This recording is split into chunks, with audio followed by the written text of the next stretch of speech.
Okay, so there are certain elements that all PBN sites absolutely must have. Okay, you cannot build a site without these elements, because then you're going to be leaving a footprint for Google, or you're going to be reducing the quality of your site, which will open the doorway for the PBN detection algorithm that they have to come in and counter factor that works against you. So you need a sign up form. Your site absolutely must have a sign up form.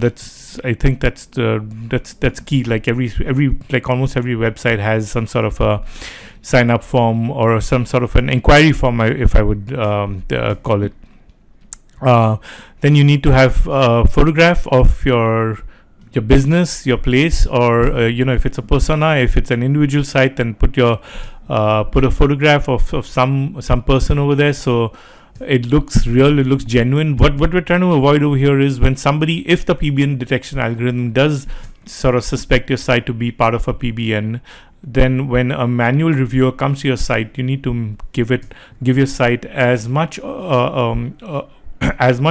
a look and feel as though it's a real site. You need to make sure that the person looking at your site has absolutely no doubt in his mind that this is a real site and it's not just a PBN site built for the purposes of passing link juice. So you can put a photograph of somebody who looks real, and or put it on the sidebar, put it on the widget on the home page, somewhere on the side or in the footer, but in a prominent place. Then you need sidebars and widgets. That's just an added design element for your site. I think if it's a personal blog type of a site, you need to have that. Make sure you have pop-ups and overlays, because a lot of blogs these days have these timed pop-ups and exit pops.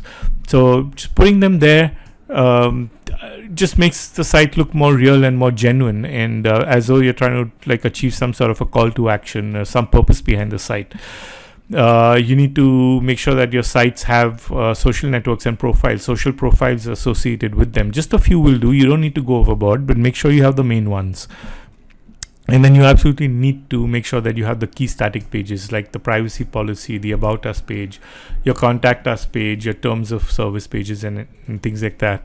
All having the correct address of that reflect the persona that you set up. So like if you have a whois data, some entry, you have some information that you use in the whois database, then your address and the about us need to match. The data on your site needs to match that address, just from the point of view of sort of not leaving any sort of loopholes for Google or the manual checker to sort of suspect that this may be a PBN site.